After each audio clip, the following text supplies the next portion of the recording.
My wife believed her toxic best friend's lies and tore our marriage apart. When the truth came out, her betrayal was unforgivable. Hey Reddit. I met Emma 10 years ago, and we had what I thought was a love story straight out of a fairy tale. We supported each other through everything: job losses, family struggles, even the heartbreak of a miscarriage. By the time we got married, I believed we had weathered storms that would break most couples. That belief kept me strong for years. I thought nothing could come between us. I was wrong. Lisa, Emma's best friend since college, was always a contentious figure in our relationship. She was loud, opinionated, and loved drama. Lisa had a way of planting seeds of doubt, often under the guise of being a concerned friend.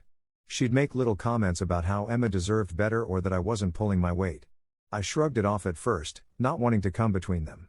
After all, Lisa was practically family to Emma. Over time, Lisa's presence became a source of tension.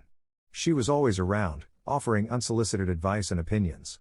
Emma would defend her, saying Lisa had been through a lot and just needed a safe space. I tried to be understanding, but there was always something about Lisa that set off alarm bells. The breaking point came one evening when I came home from work. Emma was in the kitchen, staring at her phone with tears streaming down her face. I immediately rushed to her side, asking what was wrong. She turned to me, her face contorted with anger and pain, and accused me of cheating on her. I was floored. Cheating? The idea was so absurd that, for a moment, I thought she was joking. But she wasn't. She told me Lisa had seen me out with a woman at a restaurant, holding hands and laughing. Lisa had even sent her photos as proof. I couldn't believe what I was hearing. I asked to see the photos, and when she showed them to me, I was dumbfounded. The images were grainy and blurry, taken from a distance. The man in the photos vaguely resembled me, but it wasn't me. I tried to explain this to Emma, but she wouldn't hear it. She called me a liar, saying Lisa had no reason to fabricate something like this. She refused to even entertain the possibility that Lisa might be wrong. My protests only seemed to make her angrier. She accused me of gaslighting her and stormed out of the room. The days that followed were a nightmare. Emma became distant and cold, barely speaking to me. She moved into the guest room and started avoiding me altogether. Every time I tried to talk to her, she would shut me down, saying she needed time to process everything. I was desperate. I showed her my phone, my emails, even my work schedule to prove I couldn't have been at that restaurant. None of it mattered. Lisa had poisoned her mind so thoroughly that logic and evidence meant nothing. As the weeks went on, Emma's hostility grew. She told her family and friends about my supposed affair, and suddenly, I was public enemy number one. People who had known me for years began to look at me with suspicion and judgment. It was humiliating. One day, Emma handed me a separation agreement. She said she needed time to figure things out and couldn't bear to be around me anymore. My heart shattered as I packed my bags and left the home we had built together. Living alone was a new kind of pain. The nights were the worst, filled with endless questions. How could Emma believe Lisa over me? How could she not see through the lies? Was our love so fragile that it couldn't withstand a few whispered accusations? Months went by, and I tried to piece my life back together. I focused on work and leaned on the support of my closest friends. But the ache never fully went away.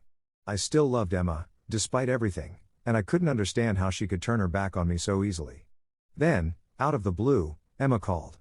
Her voice was shaky and unsure as she asked if we could meet. Part of me wanted to hang up, but another part of me, the part that still loved her, agreed. When we met, she looked like a shadow of her former self, tired, pale, and broken.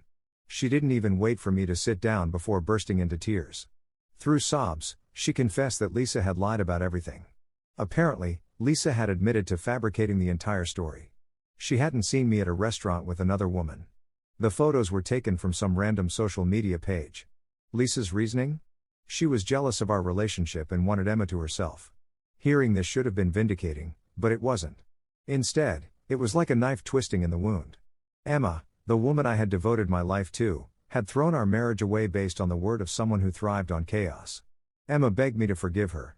She said she had made the biggest mistake of her life and would do anything to fix things. She swore she still loved me and wanted us to rebuild what we had lost. I sat there in silence, my mind racing. Part of me wanted to forgive her, to believe that we could move past this. But the betrayal was too deep. It wasn't just about the lies, it was about her lack of trust, her willingness to believe the worst about me without giving me a chance to defend myself. I told her I needed time to think. Her face crumbled, but I couldn't bring myself to offer her hope. That night, as I sat alone in my apartment, I realized the truth. I couldn't go back. Emma's actions had destroyed more than just our marriage. They had shattered my faith in her, in us. Trust, once broken, is almost impossible to repair. No matter how much I loved her, I couldn't forget the pain she had caused. When I finally told her my decision, she broke down, begging me to reconsider. But it was too late. Her betrayal had left scars that couldn't be healed. Lisa may have been the one to light the match, but Emma was the one who let the fire consume us. That was something I could never forgive. Now, as I try to move forward, I've come to realize that love isn't always enough. Trust and loyalty are the foundation of any relationship, and without them, even the strongest love can crumble. Emma taught me that lesson the hard way. And while I'll always cherish the good memories, I know I made the right choice to walk away. That's all for today's video, folks. Don't forget to like, subscribe, and join us next time for more exciting content. See you next time.